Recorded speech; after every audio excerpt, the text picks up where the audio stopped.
voltamos a apresentar Bandeirada. De volta com Bandeirada, nosso terceiro bloco está começando, lembrando sempre nossas redes sociais, facebook.com/bandeirada, twitter @pgmbandeirada, instagram @programa bandeirada, youtube.com/bandeirada. Você também pode ouvir o programa por lá e deixar os seus comentários. Sem perder tempo, a gente vai agora pro resumo do fim de semana. Vamos começar o programa agora com o Sexta Marcha. O resumo do esporte a motor em Sexta Marcha. A gente vai começar o Sexta Marcha então falando de Endurance. Começando com o Blancpain GT World Challenge Europe, etapa final da Sprint em Hungaroring. Vitória de Raffaele Martiello na prova 1 com Vincent Abreu. Na segunda posição, Lucas Stolz e Maro Engel. Em terceiro, Mirko Bortolotti e Christian Engelhardt. Na Silver, a vitória foi de Thomas Neubauer e Nico Bastian, com o Felipe Fraga chegando em 13º junto do seu companheiro de carro, o Timur Boguslavski. Na Pro AM, vitória de Jean-Luc Bobelic e Jim Pla. E na AM, os triunfos foram de Florian Scholz e Wolfgang Triller. Na corrida 2, a vitória de novo com Raffaele Martiello e Vincent Abreu, Mirko Bortolotti e Christian Engelhardt em segundo, Lucas Stolz e Maro Engel em terceiro. A vitória na Silver ficou para o Felipe Fraga junto com Timur Boguslavski. Na Pro AM, vitória de Hiroshi Hamaguchi e Phil Kim. E na AM, mais uma vez, Florian Scholz e Wolfgang Triller. Classificação final da Sprint. Marco Mapelli e Andrea Caldarelli são os campeões com 92,5 pontos. A mesma pontuação de Lucas Stolz e Maro Engel, só que o Mapelli e o Caldarelli têm uma vitória a mais. Raffaele Martiello e Vincent Abreu, 78,5 pontos. Mirko Bortolotti e Christian Engelhardt com 75 pontos. A classificação geral, porque o campeonato ainda continua: Maro Engel e Lucas Stolz, 143,5 pontos. Andrea Caldarelli e Marco Mapelli, 141,5. Christian Engelhardt e Mirko Bortolotti, 96 pontos. A próxima prova é a decisão do campeonato. Também vai ser a decisão do Endurance, que é em Barcelona, dias 28 e 29 de setembro. Agora para o Super GT, vitória de Heikki Kovalainen e Yushi Nakayama, com a segunda posição para Kodai Tsukakoshi e Bertrand Baguette. Em terceiro, Ryu Hirakawa e Nick Cassidy. Na GT300, vitória de Hiroki Yoshimoto e Hitomo Miyata, com a 18ª posição para o Tomonobu Fuji e João Paulo de Oliveira, de novo enfrentando problemas com o carro da Aston Martin. Classificação do campeonato: Kazuya Oshima e Kenta Yamashita com 65 pontos, Ryu Hirakawa e Nick Cassidy com 55, Heikki Kovalainen e Yushi Nakayama com 40 pontos. Na GT300, os líderes são Shinji Takagi e Nirei Fukuzumi com 41,5 pontos. O Fuji e o Oliveira na 27ª posição, ainda zerados. Para encerrar esse giro, o GT Open Silverstone, Grã-Bretanha, primeira corrida: vitória de Albert Costa e Giacomo Altoé. Segunda posição para Norbert Schindler e Michael Grenier. Miguel Ramos e Fabrício Crestani em terceiro. A Pro AM teve como vencedores de Atong Liang e Rafael Diamaria, com o abandono do Marcelo Ran e do Alan Kodair. E na AM, vitória de Manuel da Costa e Miguel Sardinha. A corrida 2, de novo vitória de Albert Costa e Giacomo Altoé. Na segunda posição, Fran Rueda e André Saravia. Em terceiro, Norbert Schindler e Michael Grenier. Na Pro AM, os vencedores foram Frederic Schandorf e Thomas Tudjula, com o Marcelo Ran e o Alan Kodair também não completando a prova. Na AM, vitória de Manuel da Costa e Miguel Sardinha mais uma vez. Classificação do campeonato: Albert Costa e Giacomo Altoé, 100 pontos, Henrique Chaves e Martin Coldridge, 83 pontos, Fran Rueda e André Saravia com 78. Na Pro AM, os líderes são Tom Onslow Cole e Valentin Pierburg com 64 pontos. Marcelo Ran tem 26, é o sétimo. Alan Kodair tem 24 pontos, é o nono colocado. Na AM, os líderes são Alexander Rakovina e Martin Conrad com 34 pontos. Próxima prova: Barcelona, dias 21 e 22 de setembro. Agora a gente vai para os monopostos. Monopostos. Eurofórmula Open Silverstone, 2 vitórias de Tojiko Oyu. Na primeira prova, Nikolai Kjaergaard e Enan Ahmed completaram o pódio. Na segunda corrida, eles inverteram de posições. O Christian Rahn teve um 5º lugar na primeira corrida e um abandono na segunda prova.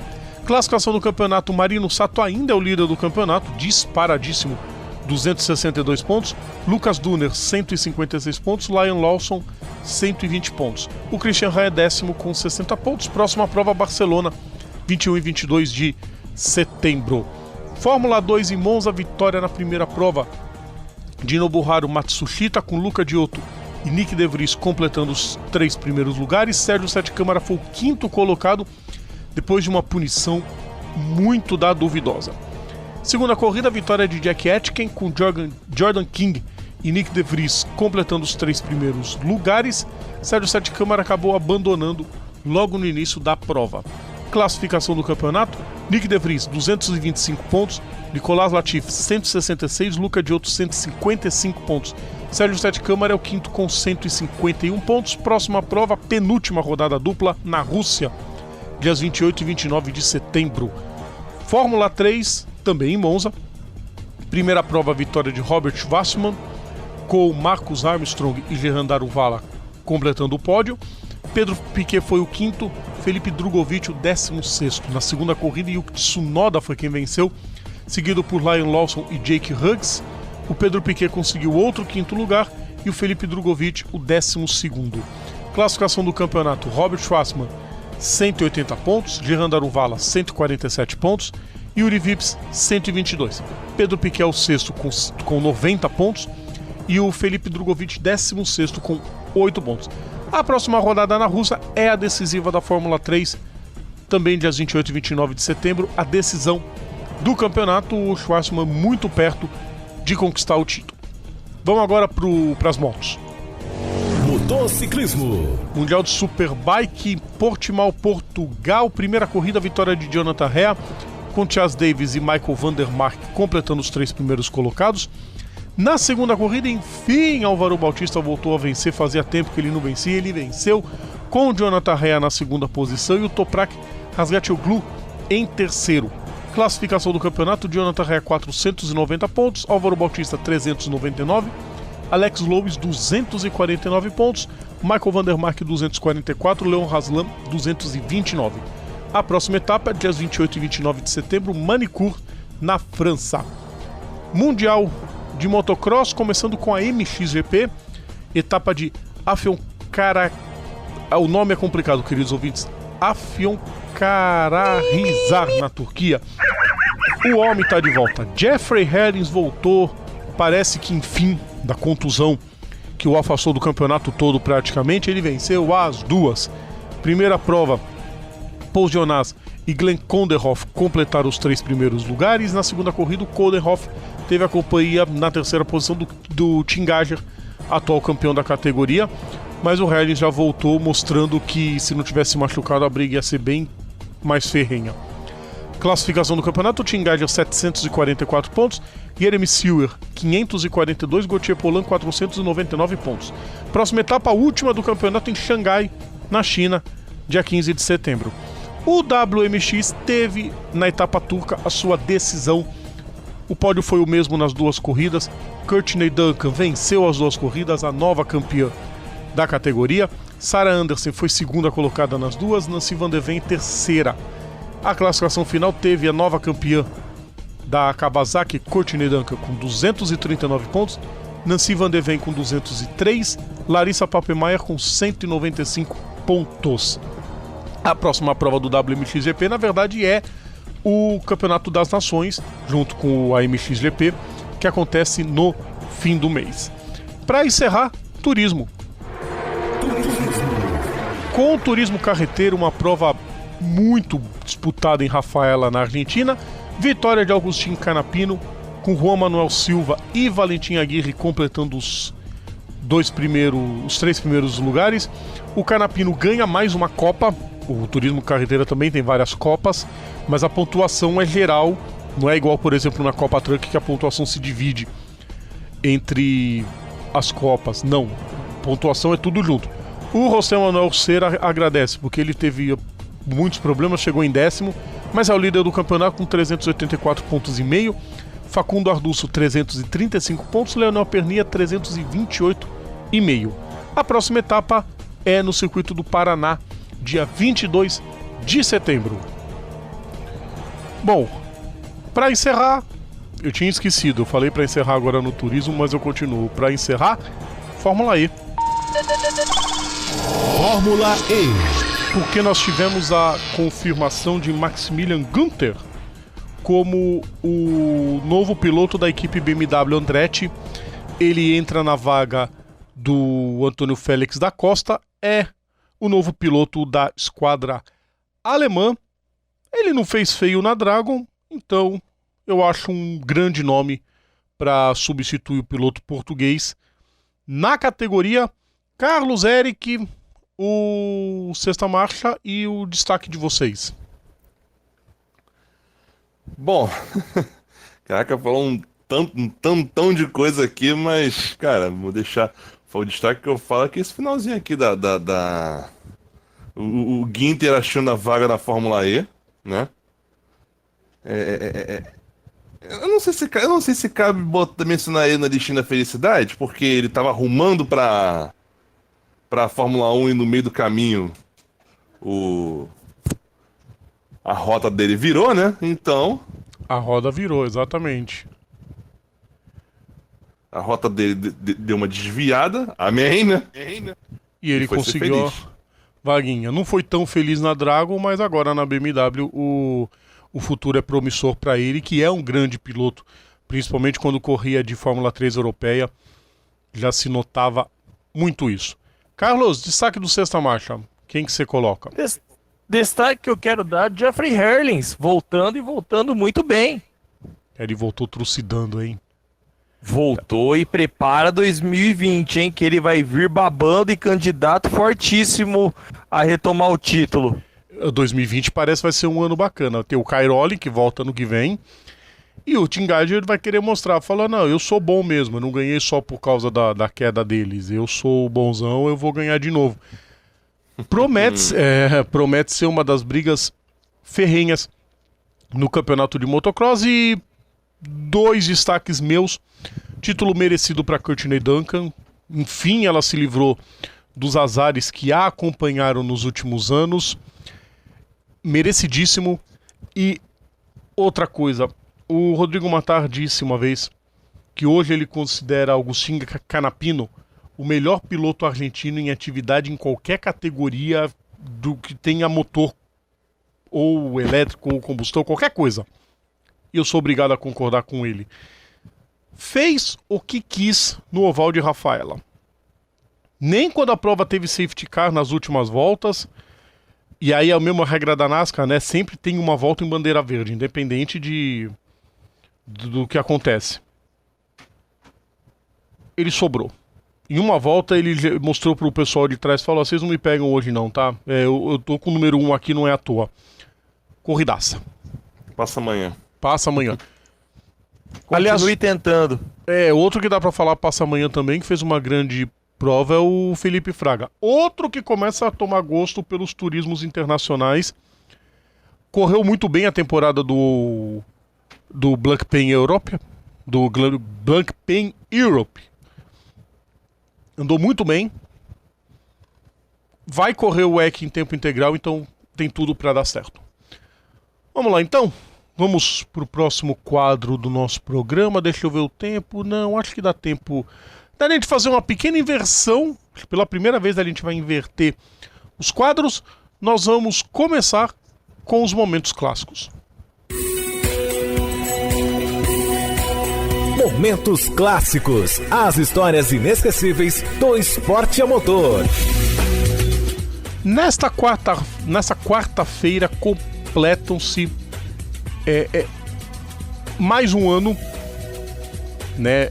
Completam-se 20 e 41 anos das mortes de Gonzalo Rodrigues e Ronnie Peterson. um dos últimos mais promissores sul-americanos, tirando os brasileiros. E, na minha opinião, o melhor piloto não campeão que já passou pela Fórmula 1. Então, eu designei, digamos assim, ao Carlos e ao Eric para relembrar esses grandes pilotos, já que não dá para colocar todo mundo no personagens, e o personagem de hoje é muito mais icônico, não vamos dar spoiler, mas citar sobre esses dois pilotos que poderiam ter conquistado muito mais não fossem as fatalidades. Eric, eu vou começar por você. Então vamos lá então. A gente já começa falando. Já começa falando que é o seguinte: tem um lazarento, deixa eu ver, que resolveu cismar que eu pareço com o Gonçalo Rodrigues, né? Só queria comunicar que você vai catar coquinho, tá? Pô, que honra, Eric. Não, mas assim, né? Porque eu passei a ver dizendo que eu pareço com o Lobão, e agora do nada apareço, eu só pareço com esse cara, não achei pelo assim, menos eu mas Gonçalo enfim. Rodrigues, pelo menos você pode falar, pô. Eu pareço como um campeão. Mas vamos lá, olha o que interessa. O Goncho, né? Gonti, na verdade, né? Como é conhecido. Uma coisa que a gente pode mencionar de destaque, né, sem dúvida nenhuma, foi a vitória dele em Mônaco 99 na Fórmula 3000. Que, cara, não, é só pelo fato de ter ganhado em Mônaco, né? E nunca é demais lembrar que ele, como é que fala? Ele teve, nas 2 temporadas ele ficou em terceiro no campeonato. 98 e 99, que ele disputou pela Astromega, né? Foi, inclusive, nomeado um dos 50 pilotos, um dos 50 maiores pilotos que nunca correram na Fórmula 1, né? Porque tinha uma força mental e física muito absurda, né? Por isso que ele ganhou. E detalhe, as vitórias dele foram em Spa, em Nürburgring, mas o meu destaque, óbvio, vai para a etapa de Mônaco em 1999, né? E naquele ano, inclusive, nesse mesmo ano, ele competiu, né? Ele competiu antes, né? Em Detroit, né? Pela Penske também, usando o carro número 3, né? A Penske tava fazendo uma farra com o carro número 3, né? Todo mundo pegando o carro número 3, o Tarso Marques andou naquele carro, o Alex Barão andou naquele carro. Era uma época que a Mercedes vendia o almoço para pagar a janta, porque os anos 90, final da Penske, foi doído, né, Eric? E detalhe, a Penske correndo com o chassi Lola. Também. Alternando entre o Penske e o Lola. Lindo isso, né? E aqui a história do Gonçalo Rodrigues se acabou no 11 de setembro, só que em 1999, né? Quando ele perdeu a freada no saca-rolha, ele bateu no muro e deu uma cambalhota por cima do muro, caindo no barranco. Ali, só que assim, quando ele caiu, ele estava morto. Porque ele teve uma fratura de base, a clássica fratura de base de crânio que já levou um monte de piloto, incluindo mais um na nossa listinha. Ele morreu na batida do muro. Ele morre na batida do muro. Inclusive, depois refizeram aquela parte da escape lá e tal, mas... E ele, inclusive, tinha um contrato pré-assinado para competir da temporada completa no ano seguinte pela Patrick. E foi aí que a Patrick correu atrás do Roberto Moreno para ele... Sempre, né? Assinar. Não, aí finalmente o Moreno teve um contrato decente na vida, que foi... correr uma temporada completa como piloto titular, né? Não como tapão. E a Benetton não conta não, né? Eu esqueci de citar, Eric, que foi na Indy, porque na Indy ele ia só pra tapar buraco. Ah, tá. Essa do Gonçalo Rodrigues foi doída. Eu lembro até hoje do plantão do SBT entrando pra falar da morte dele. Eu fiquei sabendo foi na Globo, né, na época. Depois eu fui ver a corrida e vi o meme lá acontecendo. Eu cheguei a ver no SBT. E aí, vê só, aconteceu isso, né, da Patrick, e depois a Penske é que teria que correr atrás de um piloto, né, quando o Greg Moore morreu em Fontana e correram atrás do Hélio Castro Neves, que ia ficar a pé na temporada de 2000. Ô, Carlos. Opa, vamos lá, vez. então. Vamos falar do outro piloto também que teve um futuro, várias temporadas brilhantes na Fórmula 1 e um fim até certo ponto trágico. E vamos falar sobre o Peterson, que a melhor prova e a última prova dele, na minha opinião, foram na mesma pista em Monza. Em 1973, na antepenúltima prova, a disputa estava entre Stewart e Fittipaldi pelo título. Se o Fittipaldi vencesse a prova de Monza, ele ainda manteria a chance de lutar pelo campeonato, desde que o Stewart não fosse terceiro. Fora isso, ele ter o Stewart em quarto, se o Fittipaldi não vencesse, o Stewart com quarto lugar matava o jogo. Pois é, no meio da prova, Ronnie Peterson primeiro, Fittipaldi em segundo. O Emerson pro Chapman: libera pra eu passar, avisa o da frente aí pra eu passar, pra eu poder lutar pelo título. Ressalte-se algo. Os dois eram da mesma equipe, para os ouvintes terem a noção. Sim, Ronnie Peterson e Emerson Fittipaldi, companheiros de equipe na Lotus. E aí, libera a passagem. E o Peterson, tipo, amiguinho, dane-se. Como diz Rodrigo Vilela, farinha pouca, meu pirão primeiro. Taca-lhe pau. E detalhe, Ronnie Peterson vence, Emerson Fittipaldi em segundo, Jack Stewart em quarto. Resultado: Jack Stewart campeão mundial de 1973. Jack Stewart campeão. O Colin Chapman estava já brilhantado pelo Ronnie Peterson. Foi quando o Emerson Fittipaldi falou: tchau, tô indo pra McLaren. Beijos, tchau. E foi pra McLaren ser bicampeão. Foi pra McLaren. E mais, depois dessa prova, o Peterson venceu as outras duas também, que foi em Mosport, no Canadá, e Watkins Glen. E a trágica prova de Watkins Glen. Trágica. Não, naquele ano? 73, exato. Ele venceu o Mosport e venceu o Glen. O Peterson? Venceu 3 em sequência. Exato. Não.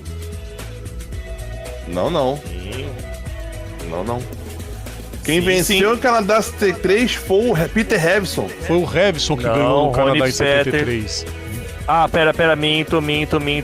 Eu confundi aqui. Pole foi o Peterson. O vencedor foi Revson no Canadá e em Watkins Glen deu Peterson. Foi o Peterson de novo. Nossa.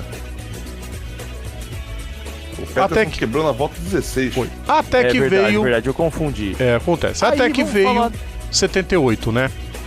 Sim, vamos falar de 78, onde depois de algumas idas e vindas, o Peterson indo para Tyrrell, onde correu muito bem também, depois da morte do Severo, e aí voltou para Lotus, no lugar do seu grande amigo Gunnar Nilsson, que no final de 77 descobriu um tumor, um câncer, e acabou não terminando nem o ano de 78. Na prova de Monza, onde o Peterson estava numa posição até razoável, o que aconteceu? Por um erro da direção de prova, o sinal verde foi dado antes do último carro chegar e parar, onde os carros do fim do grid já saíram chutados. E com isso deu no que deu, foi um mega acidente, onde o Peterson ficou com o carro no meio das chamas. Ele foi retirado ainda com vida e na mesma semana ele veio a falecer. Tenso que ele ainda foi vice-campeão naquele ano, né? Ou também a Lotus sobrou, né? Aquele carro asa. Ele, se não me engano, acho que é o único vice-campeão pós-mortem. Ele foi o único vice-campeão. Tenso, a morte dele foi tensa, né? Foi tão trágica. A Suécia perdeu a safra dela no mesmo ano, em 78, onde foi o Peterson e o Gunnar Nilsson. Não, aliás, é uma cena até meio forte até, o funeral do Peterson, que o aparece no fim da carreira, no fim da fileira lá, levando lá o caixão do Peterson. o Nilson já muito acabado já por causa da... Muito debilitado devido ao câncer. A quimioterapia, tava careca já. Também. Sim. Um dos fatos também para essa prova de Monza foi a primeira prova onde a largada foi por sinal. Até antes dessa prova era por base da bandeira do país sede que era tremulada para dar o início da prova. Adiantou E bastante, também, né? Adiantou muito. E essa prova também, Rodrigo, só para efeito de correção, foi a prova que declarou o título para o Mário Andretti. Sim, porque matematicamente ninguém mais chegaria nele. Sim, o terceiro, no caso o Lauda, com 44, não conseguiria chegar. E no fim das contas, nem terceiro ele foi, porque quem passou foi o Reutemann. O Peterson ainda ficou como vice-campeão. Vamos ao intervalo então, gente. Mais do que homenageados, esses dois momentos, né, como eu falei, nessa quarta-feira completam-se tanto 41 anos da morte do Ronnie Peterson, quanto 20 anos da morte do Gonzalo Rodrigues, dois grandes pilotos que, infelizmente, terminaram suas carreiras dessa forma triste. Nós vamos para o intervalo. Na volta tem o Personagens da História e as notas. Então, a gente já volta.